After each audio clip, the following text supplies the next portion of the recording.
Hello and welcome to the Unapologetic Moms Club. I'm your host, Janine McKinnon, and we're here to break down taboos together around things like sex, relationships, cannabis, finances, women's health, mom life, and everything in between. You'll find a welcoming community full of like-minded moms, unconventional resources, out-of-the-box ideas, and all of the facts and information you're craving on various topics from vetted, credible experts. Each week we explore a new topic, and you'll finish with tangible takeaways to apply the information to your unique lifestyle. Let's get started. Hello and welcome to another episode inside the Unapologetic Moms Club. I am so excited to have Katie Roberts here from Clit Talk to talk all about sex positive monogamy. So welcome, Katie. Thank you so much for having me. I'm really happy to be here. Community when you're a mother is everything, and virtual has been a lot more easier to manage as a new mom myself. Absolutely. With the hard schedules and kids crawling around you, it's nice to be able to access that sense of community virtually. So, totally. Katie, let's hear a little bit more about you. Hello, everyone. I am Katie Roberts. I'm from Cleveland, Ohio. I am a registered nurse and a certified communication coach. I'm also a Reiki master, and I've worked in the entertainment industry for over a decade in various avenues and mostly medical television. And I now have been led to hosting a top-rated sexuality podcast called Clit Talk. And we have done over 200 episodes and have now launched our sex and empowerment courses. And I never thought I'd be doing anything like this, talking about anything taboo like this. I grew up Catholic.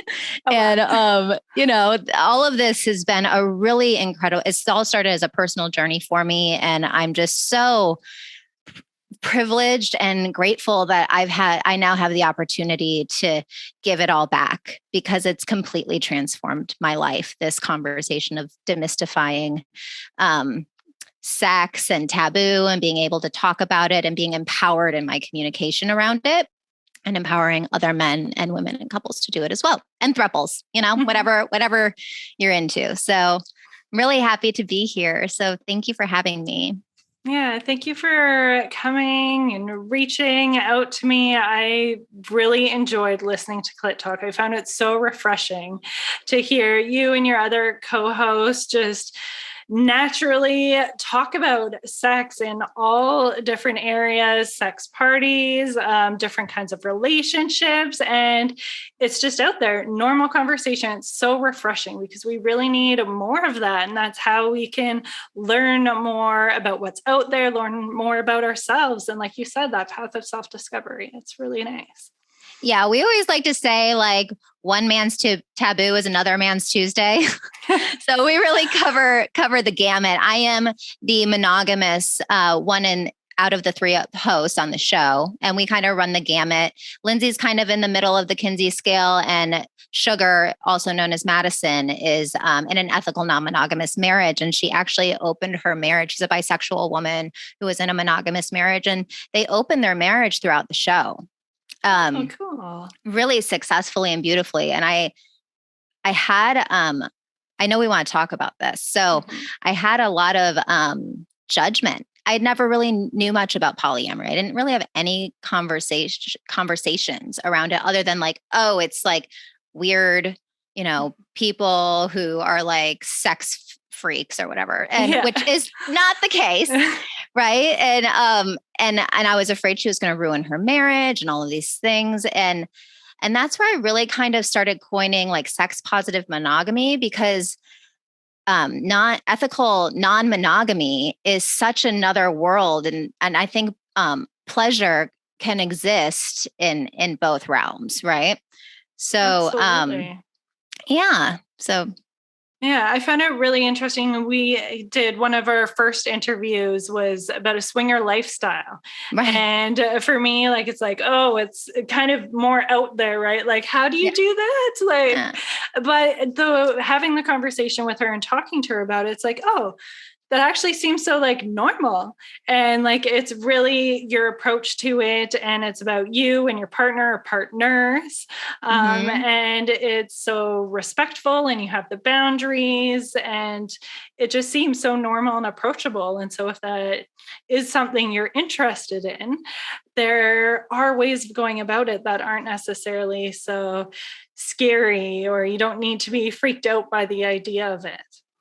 Well, the more we talked about it on the show, the more normal it became, just like anything when you talk about it. But I really started to just see like the parallels between the two. It's like, yes, consent, boundaries, fantasies, tapping into desires, making sure your needs are met.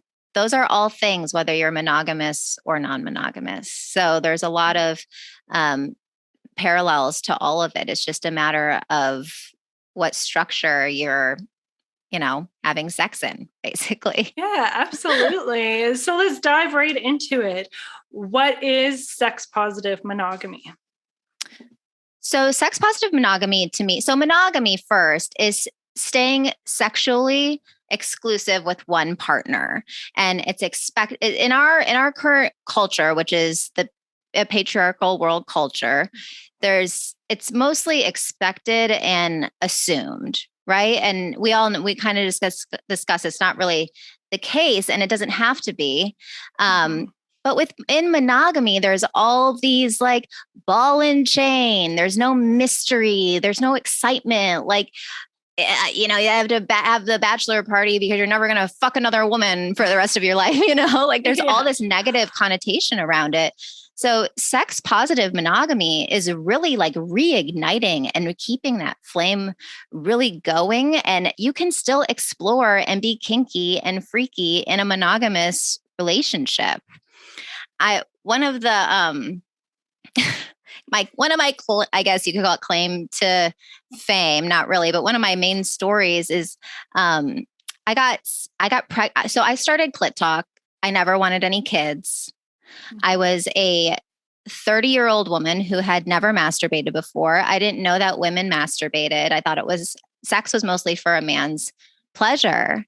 And I never really enjoyed sex, but I would do it more out of duty and like a thing to do. I'd be thinking about my grocery list and what I needed to do next, So, and it wasn't really until I started getting curious about and vulnerable about why I felt that way and why so many women that I talked to felt that way in their monogamous marriages. And then I started really taking on the practice of tapping into my desires. Like, so first of all, my needs weren't being met. And if your needs aren't being met, there's no room to tap into desire, and beyond desire is fantasy, right? So in the realm of sex and like really starting to explore. So I'm just really able to stand that monogamy is sexy, and it can be. And, you look at these divorce rates and people cheating and all of this stuff that is not empowering. And then I look at the women in our courses and my own life and how I could have really headed down that path of the marriage just not working out, instead of really looking at myself and seeing what was missing in my sex life or in my intimate life with myself. So that was really like my journey to discovering and coining the term sex positive monogamy, is because I didn't experience any freedom to communicate about sex in my marriage. And then I have done a lot of work with interviewed over 200 people on Clit Talk and have a community of women now that now see that as a possibility for themselves, which is really incredible. Yeah, I love that, because you're so right. Like, so many people are in marriages, enter marriages, and it's thought of as like your duty, a woman's duty for the husband, or it's just something that you do, but you don't necessarily talk about. And it's like, oh, he wants to, okay, I'll do it. But it's so much more empowering when you can find out your desires and really build that connection. I find when you're moving towards that sex positive monogamous journey, or just sex positivity in general, and learning your desires and really owning it. And it builds your confidence and your pleasure and so many different things. Absolutely. Absolutely. So, self-pleasure is self-love, and masturbation is a health conversation. So that was really like where I started, was at ground zero, basically building that, because at Clit Talk, we're really firm. We have a firm belief that it is our if you're not experiencing pleasure in your relationship or in your life, it's actually not anyone's responsibility to give you pleasure except for yourself. So I had no idea what I wanted.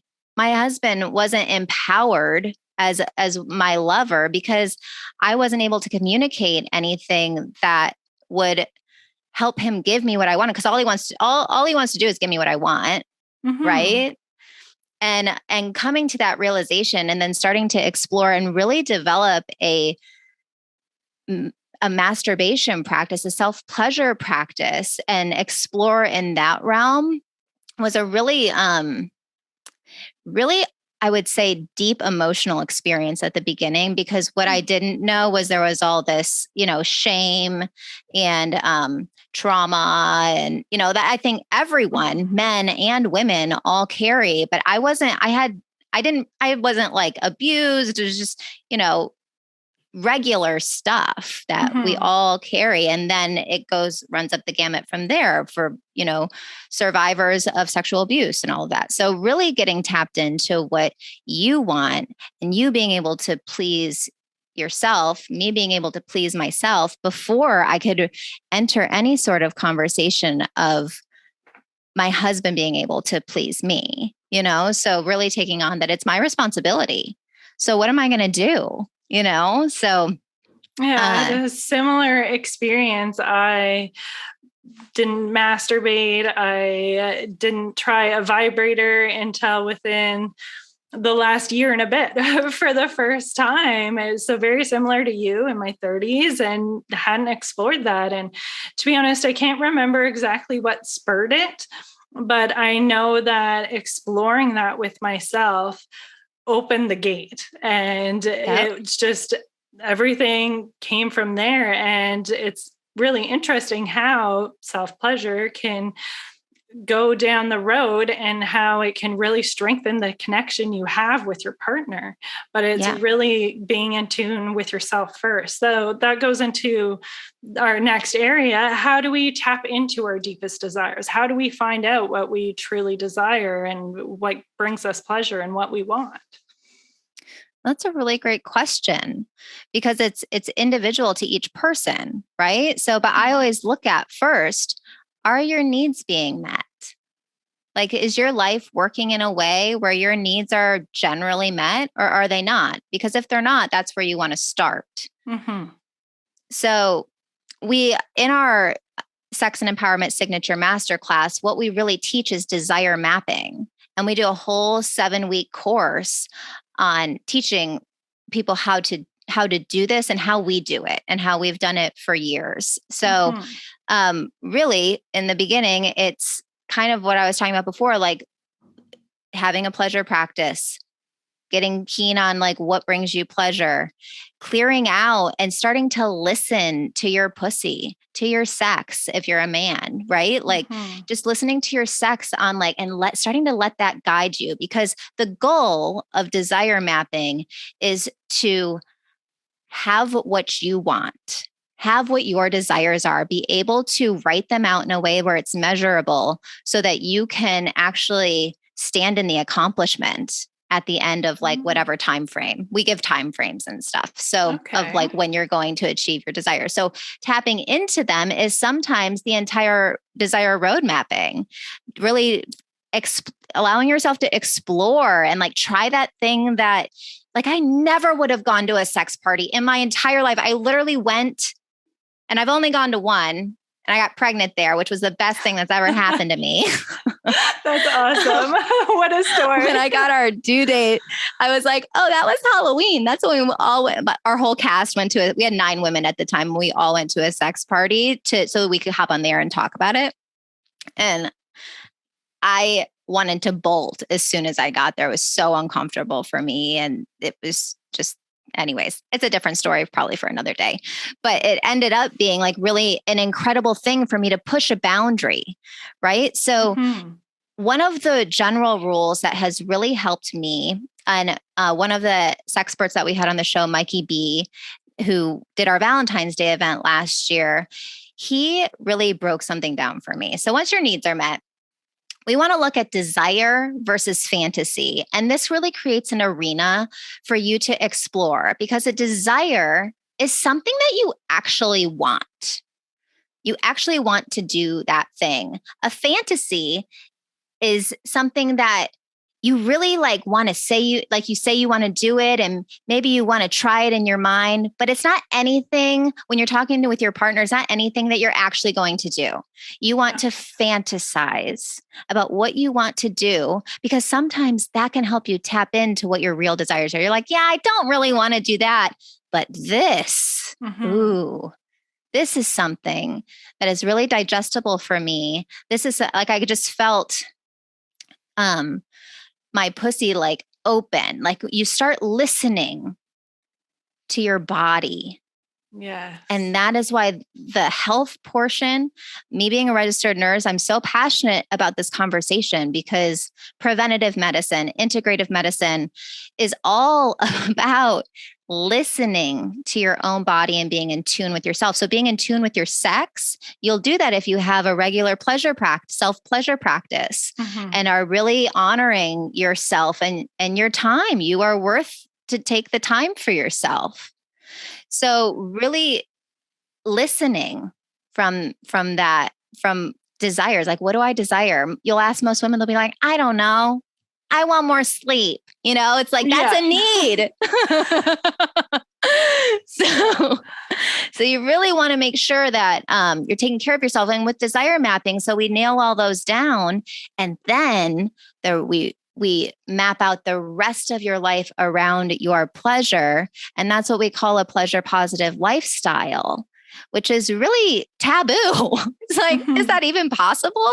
And it takes work to do it, and a community of support, like your community, like women are going to come here because the accountability and the camaraderie and the sharing of similar experience is so essential to really opening us up and having us actually do the things that we want to do. It's so easy to get caught up in our heads and be thinking about different things, or even just forgetting. And having that community, like you said, the accountability and the conversations and hearing other people's experiences and opening up about your own really helps prioritize it and put your focus on it, so you can keep going down that path and that journey. And it's really hard to do without that sense of community. It is. And the first thing that we start with in our course is identifying one limiting belief around your sex and your empowerment. Because once you can identify one limiting belief, which a limiting belief is a false belief that prevents you from going after your goals and your desires. I'm going to say it one more time for your listeners. A limiting belief is a false belief that prevents you from pursuing your goals and your desires. So that's the first thing that we do, is we identify that, because once you can identify one thing, you start to hear what we call the little bitch in your head, which is not you. Yes. It's not you. And if you are able to hear the little bitch, which we have our participants like name them and like tell them off all together in communities. Yeah. And, Fuck off, Karen. What's that? Fuck off, Karen. Fuck off, Karen. Don't have time for you today. Yeah. Once you can hear it, you have the power then to increase the volume or lower the volume. Then it becomes a choice. So, and I'm not saying a decision, a choice, one way or the other. Yeah. And So an indecision is also a choice. indecision is a choice. That is correct. Yeah. So so that's a lot of what we do is we look at that and then we go into tapping into desires. So, shame, Brene Brown always says that shame loves secrecy. So we take women through a lot of journal exercises and that's something that you can do. One thing that I really like to do is to start writing down the little things that was an accomplishment, even a little accomplishment. So you can start acknowledging yourself. Yes. Once you start acknowledging yourself and really writing down on a piece of paper, like take 10 minutes to sit down and write down a piece of paper on your accomplishments. I mean, this is the beginning of the year, right? If you haven't done it yet, take the time for yourself. You are worth the time to take for yourself. Yes. And it's important as a mom more than ever, or a parent in general, to take time for yourself. And there's so much guilt. I experienced so much guilt around the idea of how much time it would take for me to really feel like my cup was full so that I could give to my family. Otherwise, I was always running on empty, people pleaser. Yeah. And you can't all those carry people the weight pleasers of the out family when your foundation is cracking, right? That's like right. You need to tend to yourself first. And it can be so hard when there's so many things going on all the time. And by the time the kids are in bed, you just want to numb yourself out. But It takes just pushing yourself that extra little bit and choosing to do something that truly fills your cup, rather than just kind of numbing out. And it's hard at first, but putting that into practice makes such a difference. Once you start putting it into practice and you're writing down the things that you want to acknowledge yourself for, that you're proud of, even if it's, I asked my husband to cover me so that I could go to Pilates one more day a week, or just asking people for things. That's something that I acknowledge myself for, because I would never, before any of this, ask anyone to help me with anything. Like I had it all under control, and it's all in my brain. So I actually don't even know how to ask other people to help me. Yeah. You can barely tell people what you need because it's just in your head and you do it. You can't tell people what you need because your needs aren't being met. So when your needs are being met, that's when you can tap into your desires. And then when someone asks you what you want, you know what you want. Yes. Right? And I'm here. I'm a living testament that this is possible, because this is not the way I used to live at all. And we don't. And it's the way that our culture is set up. Our culture does not honor women or motherhood. And so it's up to us to generate it for ourselves. And there are communities like Clit Talk and like your community, and just doing something for yourself. And then you start really tapping into desires once your needs are really met. Yeah. So how can we explore more about the desires? And we're taking time for ourselves and acknowledging our accomplishments, doing some mindful masturbation. What are other ways we can really tap into those desires?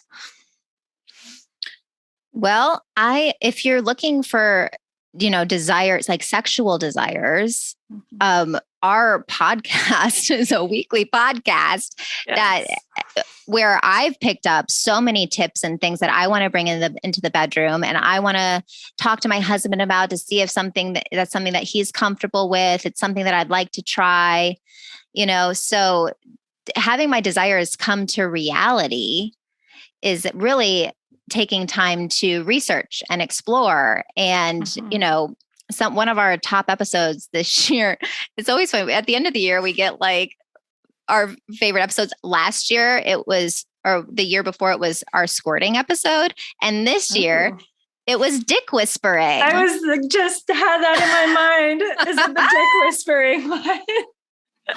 Which Tiomi Morgan came on our show, and she just is a wealth of information. But it was our top episode, and also our top favorite tip. We actually did a recap episode on it before we even knew any of this, because it was something that was like so simple. It made me so uncomfortable.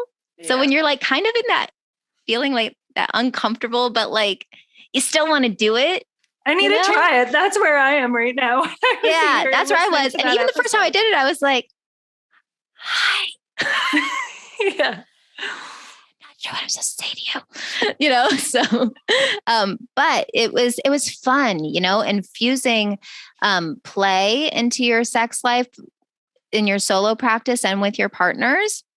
And also just like walking through your day with purpose, like leading from the front of your body. If you can put your mind's eye on your attention on where you're holding your energy as you walk through your day. And a lot of times we hold in the back, we're at computers, we're slouched forward, we're not hard open. Really walking through your day consciously, like maybe you slow down a little bit. Maybe you start to notice tapping into your senses, like colors seem brighter. You start to notice the smells around you. Like even if you just was conscious about it for one moment of the day, that can shift your day to start tapping into things that you desire. Yes, absolutely. And like we had touched on, taking that time to explore and do the different research. And it can be there can be some shame around that sometimes, doing those different Google searches, but it's okay. You got to do the exploring to find things and learn new things. And like we've touched on too, that's what's so great about the community and being able to give those different opportunities for exploration. One of our participants actually turned the three of us on to Dipsia, which is an audio porn. Like, because I'm not a big porn watcher. I've never really been into it. But, people like it and it's not ever been my thing. But listening to it or, it just changes things a little bit.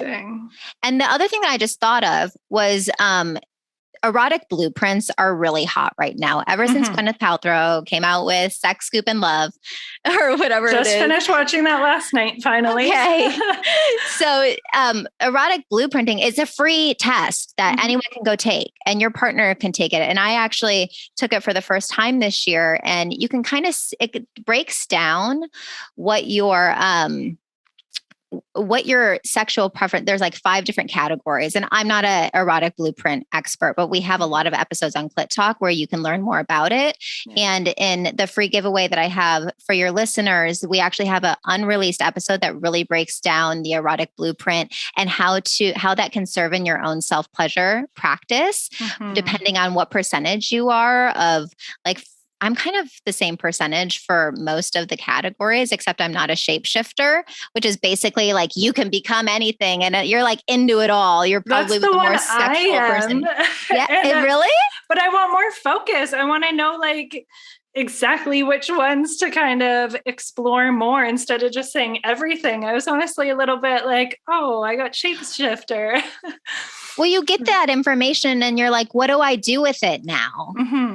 So that's where we were. I was like, so this is great. Like, what do I do with with this information? What does this mean about me? So it's so we have a really great unreleased episode from Jessie Fresh, who is an erotic blueprint certified expert. And so that's a unreleased episode where she goes through each blueprint and gives you tips on that particular blueprint. So I recommend listening to that. And whatever she says, and it's for a specific thing, this is like always my rule of thumb.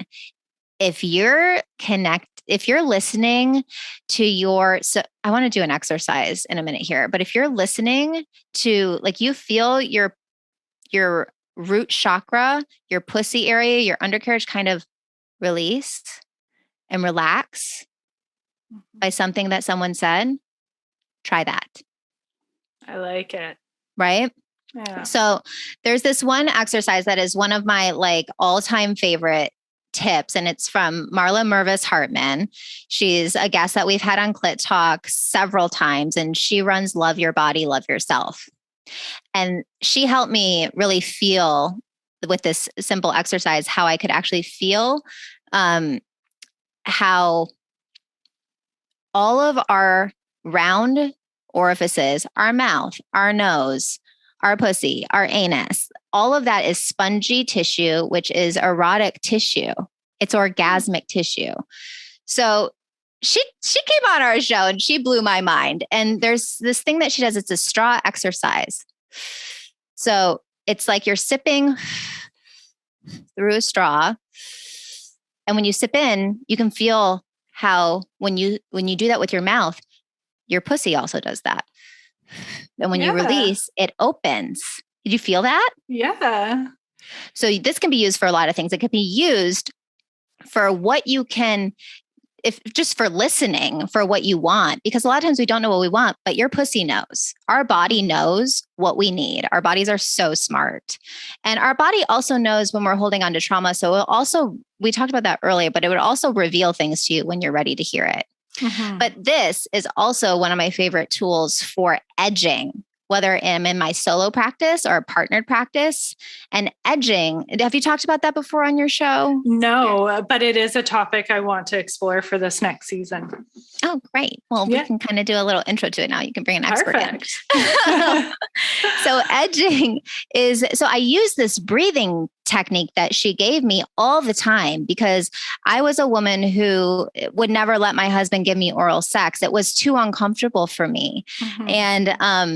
And now I'm not like that, but it really took me using that breathing to edge the sensation, for me to not only tolerate and receive the sensation coming in, but also so that I could manage. It manages it so it's not so overwhelming of a feeling. So you can actually prolong your orgasm. So it's like you get to, when in your solo practice, and say you're using a cordless Hitachi magic wand and Foria Wellness. Those are that's my go-to. So you get to the point of climax and then you take it away, right? You edge to that spot. And then you can do that up to 3 times. And then when you do finally orgasm, it does make it more explosive, I would say, once you've edged yourself. Mm-hmm. But that breathing is key to being able to do that, for me, at least.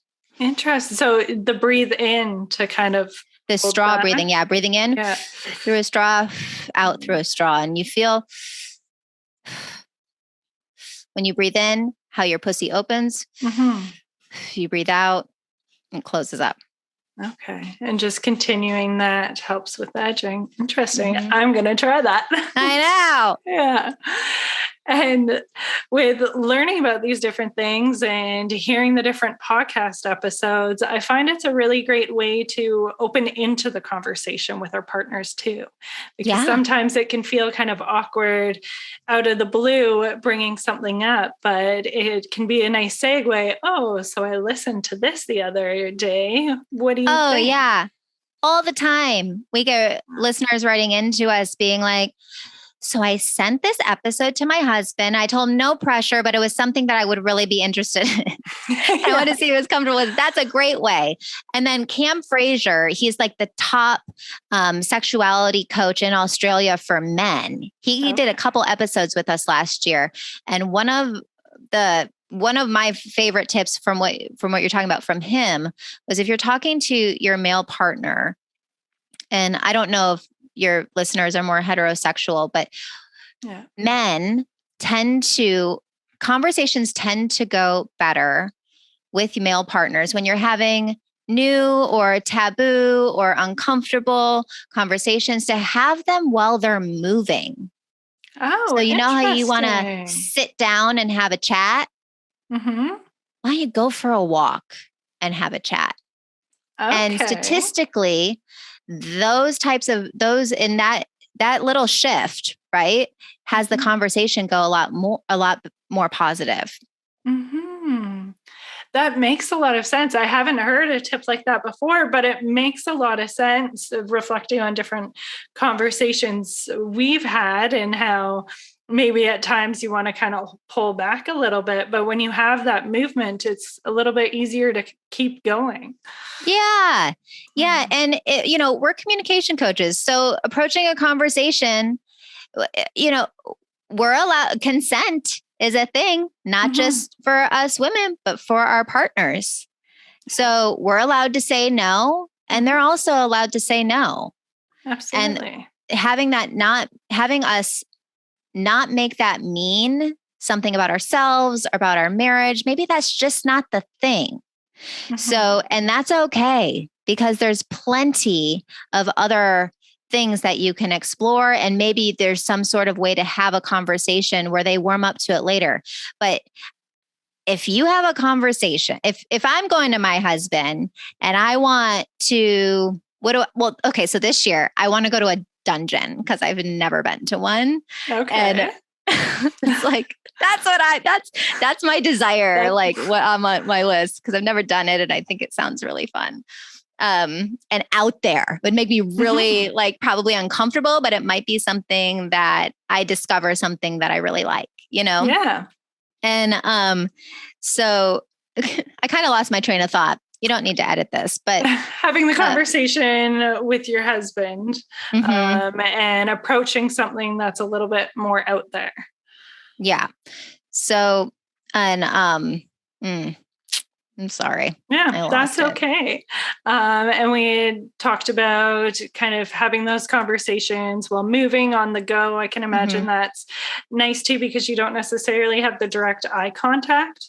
That's something that's come up in previous episodes while you're driving, and it's a little bit lower pressure. I remember what I was saying. There it is. So if you can't be requested of, or if you don't have permission to give consent, whether it's a yes or a no, you're not going to have a successful conversation. And if I get upset when I've asked my husband to do something that feels a little uncomfortable to me, but it's something that I want to do. And when his initial reaction is a no, and I'm like our marriage, blah, blah, blah, like everything. How could you? Yeah. How could you? I'm being vulnerable and you just shut me down. Remember, it's my response. My pleasure is my responsibility. If I'm going to react that way, it's never gonna that it'll be painted with that reaction. Yeah. If you're like, oh, okay, it was just something I want to try. Listen to this episode. If you want to listen to it, like maybe we can circle back to the conversation. If that, and then just be with their no. Right. So it makes a really big difference, because I would feel it was hard for me to ask my husband to try things because I was already so uncomfortable at the idea of doing it anyways, not in like a bad way. But when I would ask him to do things and he wouldn't be into it, I would experience being hurt by him, and it didn't empower him and it didn't empower me. So that's one thing that like our participants in our course, if they're not into things, then that's okay, because consent is for everyone, and everyone is allowed to set their own boundaries, but really kind of mapping that out with your partner could be kind of fun. But bridging this conversation and just beginning the conversation, I would be walking and I would have like a specific thing. And it's an open-ended conversation. Pleasure is an ongoing conversation. So having a pleasure mindset, you're going to be set up more for success and like having your desires come to reality. And like you had mentioned, being intentional going into the conversation, that their reaction, if it happens to be a no, it's not necessarily personal. Right. And being somewhat prepared for that. And I'm someone that when I can be vulnerable, or I get to a vulnerable place with my husband and he might say something that triggers me, I'm like, how could you, right? Like we just talked about, and it can be hard to process those feelings and move past it. But I like how you brought that up, and perhaps going into the conversation with that in mind can help mitigate some of that. Yeah. Yep. Yeah. And it leaves it open. Even if he's a no right then and you're cool with it and still empowered, a lot of times that spikes curiosity. Yeah. Especially in the realm of sex and empowerment. If you're like, this is something that I think could really empower me in the bedroom. It's something that I want to try, you know? If you're cool, if you're open to it. If not, like there's 200 episodes to listen yeah, to. There's other things that can be explored. Yeah. Yeah. No, we're just not taking the no for the answer right away. And it's okay if it does happen to be a hard no. But like you mentioned, circling back, and if it's something that's still on your mind, one thing I tell our community that comes up in Mom Truth Mondays, if it's something that is constantly on your mind and keeps coming up, no matter what area of your life it is. Yeah. It's your body telling you something, and you do need to listen to it in one way or another. And say, in this instant with the partnership, you can try and approach the conversation in different ways. And then if it is somewhat of a hard no, you can, again, you're responsible for your own pleasure, and perhaps exploring how you might be able to make that happen in a way that still works for your relationship and your partnership and for your own pleasure. Yeah, definitely. Yeah. So we're coming up to time. Do you have any other tips on the communication side, or any other? You've mentioned a ton of resources, but if there are any others that come to mind that might be valuable for our listeners to look into? As far as communication goes, there is an exercise that we do in all of our courses and ongoing. And there's actually two. So I'll do the first one is everyone lives to be acknowledged. Mm-hmm. Everyone lives for acknowledgement, for someone to have noticed what they did. So an exercise that we do in our communication course is so the exercise is you're paired up and say we're paired up. Mm-hmm. And I would tell you what I want to be acknowledged for. Mm-hmm. And you actually just give it back to me from your perspective. And then giving that back and forth. If you're to do that with your partner, like, is there anything you'd like to be acknowledged for? They'll be like, no. First, nah, I don't think so. Yeah. You're like, think about it and maybe notice something, you know? I noticed that you put the dishes away. It really made my day so much easier, where I was able to come into the kitchen and think about what I needed to eat instead of cleaning up after the family. Thank you so much. Yeah. Is there anything else you'd like to be acknowledged for? And then a lot of times that'll stir up a conversation, and then you get to acknowledge your partner. And you can do this with friends. I mean, we do this in our course with everyone gets pleasure partners. So, and then it's the other person's turn, you know? Yeah. I felt my whole body soften hearing that. I love that idea. Right?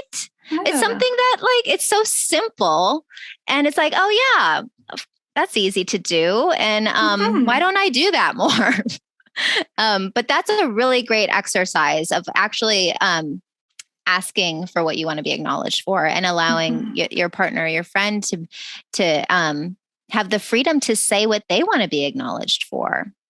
And then at the end is there anything, you ask, is there anything else? And you ask, is there anything else? Until there's nothing else. Yeah. And such a good practice for opening those conversations and asking for what you want too. Yeah.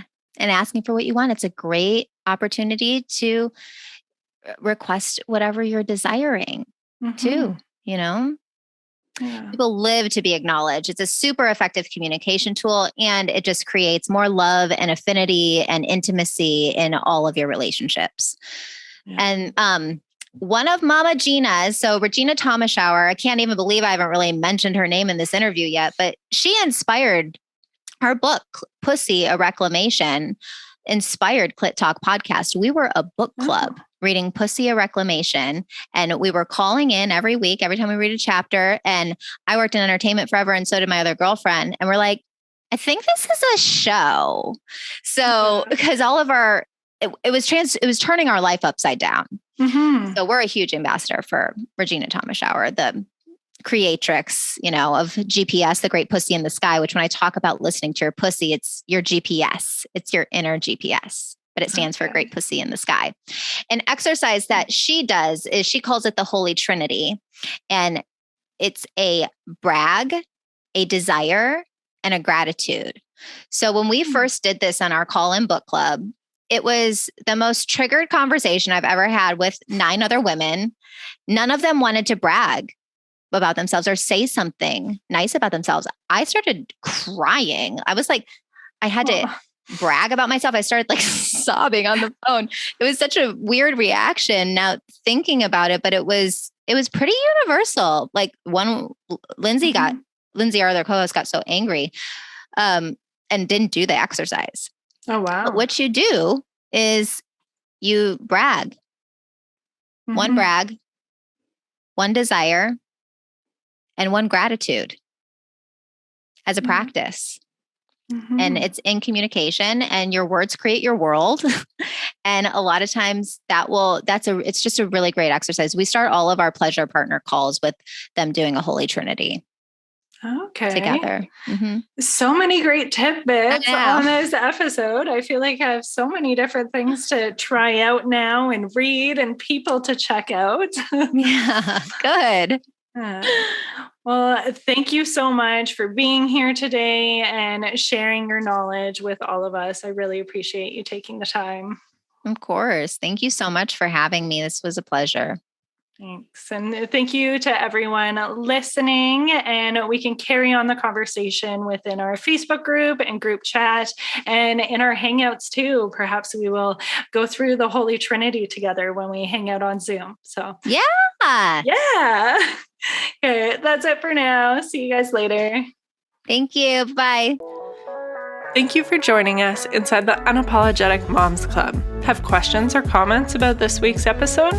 Feel free to bring them to our private Facebook group and group chat where we can connect and discuss things further. If this episode was helpful, please leave us a Google or Facebook review so other unapologetic moms can find our community. Every reviewer is entered to win a free month of Club. For more information and resources, visit our website at unapologeticmotherhood.com. That's it for now. You got this.